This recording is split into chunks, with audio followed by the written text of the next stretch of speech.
Kagulat World, matapos ang isang nakakabilib na grass court campaign sa London, may panibagong hamon na agad naghihintay kay Alexandra Ayala. At hindi basta hamon ang nakatapat niya. Isang Olympic medalist, isang dating top 20 player, isang veteranong kakapasok pa sa final ng HSBC Championship sa Queen's Club. Walang iba kundi si Donna Vekic ng Croatia. Donna Vekic, habang marami ang umaasang makakahinga, muna si Alex matapos ang kanyang breakthrough run sa grass season. Kabaliktaran ang nangyari. Sa unang round pa lamang ng Berlin Open, agad siyang ibinato laban sa isa sa pinakamapanganib na pangalan sa draw. Ayon sa tournament draw at match listings, magkaharap sina Alex at Donna Vekic sa round of 32 ng Berlin Tournament ngayong linggo. At lalong naging matindi ang usapan dahil si Vekic ay nanggaling mismo sa napakalaking performance sa HSBC Championships. Mula sa pagiging lucky loser, umabot siya hanggang final at tinalo pa ang ilang matitinding kalaban sa daan. Pero kung may isang bagay na natutunan ng tennis world ni 2026, iyon ay huwag maliitin si Alex. Ang batang Pinay na dati ay itinuturing lamang na promising prospect ay isa na ngayong tunay na banta sa mga elite players. Sa katunayan, nakaharap na niya si Vekic ngayong taon at nagawa pa niyang makakuha ng malaking panalo laban sa Croatian star. Kaya ngayon, hindi na ito simpleng first round match. Ito ay rematch. Isang laban ng experience laban sa momentum. Isang laban ng established star laban sa bagong mukha ng tennis. At maaring isa na naman itong pagkakataon para gulatin ni Alex ang. Kung pag-uusapan ang pinakamahirap na posibleng draw para kay Alex sa unang round, mahirap humanap ng mas mabigat pa kaysa kay Donna Vekic. Hindi ito qualifier. Hindi ito wildcard. Hindi ito lower-ranked player. Ito ay isang atleta na napatunayan na ang sarili sa pinakamataas na antas ng tennis. Si Donna Vekic ay naging Olympic silver medalist at ilang beses nang nakalaban ang pinakamalalaking pangalan sa WTA Tour. Sa tuwing papasok siya sa court, dala niya ang karanasan ng daan-daang matitinding laban-laban sa mga Grand Slam champions at world number 1 players. At ngayon, siya ang unang haharang kay Alex. Pero dito nagsisimulang maging interesante ang kwento. Dahil kung may isang player na walang takot sa malalaking pangalan, iyon ay si Alex. Sa nakalipas na mga buwan, paulit-ulit niyang pinatunayan na kaya niyang makipagsabayan sa mga mas mataas ang ranking at mas maraming karanasan.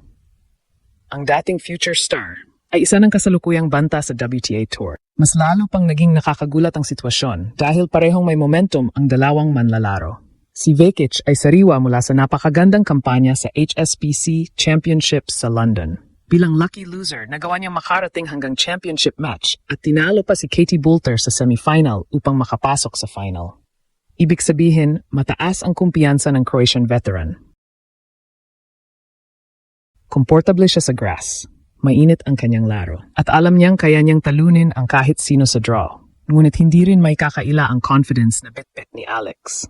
Sa Queen's Club, nagpakita siya ng matinding antas ng laro bago natigil ang kanyang kampanya sa round of 16 laban kay Iva Jovic. Kahit natalo, ipinakita niyang kaya niyang makipagsabayan sa mabilis na surface ng grass at sa mga world-class opponents. May isa pang detalye na lalong nagpapainit sa laban. May kasaysayan na ang dalawang ito. Noong unang bahagi ng 2026 season, nagharap sina Alex at Vekic at nagawa ng Pinay sensation na makuha ang isa sa pinakamalaking panalo sa kanyang batang career laban sa Croatian veteran. At alam natin sa tennis kung gaano kahalaga ang psychological edge. Kapag natalo mo na ang isang player minsan, nawawala ang takot, nawawala ang aura, nagiging tao na lang sila. Yan ang posibleng pinakamalaking sandata ni Alex sa rematch na ito. Hindi siya papasok sa court na iniisip na mas malakas si Vekic. Papasok siya na alam niyang kaya niya itong talunin. Pero ang mas malaking tanong ay ito, matapos ang napakainit na takbo ni Donna Vekic sa HSBC Championships at matapos ding magpakitang gilas ni Alex sa grass season, sino ang unang bibigay sa pressure? At dito nagsisimula ang isa na namang kabanata sa mabilis na pagangat ng Pinay sensation sa pandaigdigang tennis. Kung may isang dahilan kung bakit sabik na sabik ang tennis world sa laban na ito, iyon ay dahil hindi lamang ranking ang nakataya. Momentum ang nakataya. At sa tennis, napakahalaga ng momentum. Si Donna Vekic ay darating sa Berlin na may dalang napakalaking kumpiyansa matapos ang kanyang fairy tale run sa HSBC Championships. Mula sa pagiging lucky loser hanggang sa pagiging finalist, ipinakita niya sa buong mundo na hindi pa tapos ang kanyang kwento. Sa katunayan, maraming analyst ang nagsasabing isa siya sa mga pinakadelikadong unseeded players sa grass court season. Dahil sa kanyang malakas na serve, agresibong forehand, at kakayahang tapusin agad ang mga puntos. Yan mismo ang uri ng laro na napakahirap harapin sa grass. Mabilis ang court, maikli ang rallies, kaunting pagkakamali lamang ay maaring magbago ng buong set. At dito susubukin ang isa sa pinakamalaking lakas ni Alex, ang kanyang adaptability. Sa loob ng nakaraang taon, nakita natin kung paano nag-evolve ang laro ng Pinay Sensation.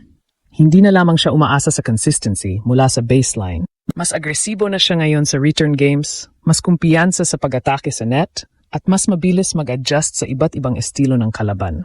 At kakailanganin niya ang lahat ng iyon laban kay Vekic. Dahil kung pagbabasehan ng karanasan, malinaw na lamang ang lamang ng Croatian veteran. Pero kung pagbabasehan ang momentum ng bagong henerasyon, naroon ang pangalan ni Alex. Ito ang dahilan kung bakit napaka-interesante ng matchup na ito. Isang veterano na gustong patunayan na kaya pa rin niyang makipagsabayan sa pinakamahusay. Laban sa isang racing star na gustong ipakita na hindi aksidente ang kanyang pag-akyat sa world stage.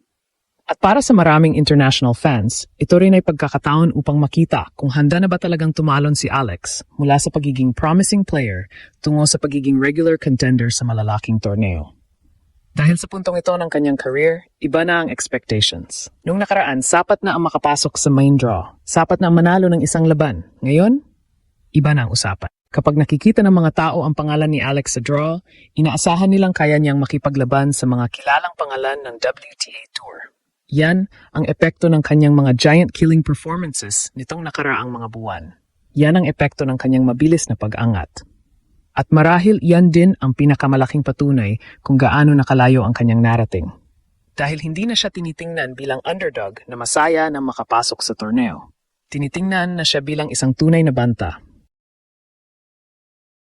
Ngunit may isa pang dahilan kung bakit napakahalaga ng laban na ito. Kung magawa ni Alex na talunin muli si Donna Vekic, hindi lamang ito magiging panibagong malaking panalo. Magiging mensahe ito sa buong WTA Tour. Mensaheng nagsasabing kaya niyang magtagumpay laban sa mga elite veterans sa anumang surface.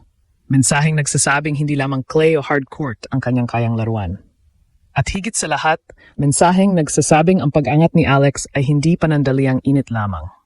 Ito ay isang tunay na pagbabago sa balanse ng women's tennis. Kaya habang marami ang nakatingin sa mga top seeds ng Berlin Open, maraming mata rin ang nakatutok sa isang first-round matchup na parang quarterfinal ang dating. Alex laban kay Donna Vekic, bagong bituin laban sa veteranong mandirigma. At kapag nagsimula ang unang bola ng laban, isang bagay ang siguradong mangyayari. Muling mapapatingin ang buong mundo sa Pinay Sensation na patuloy na sumusulat ng kasaysayan sa pinakamalaking entablado ng tennis.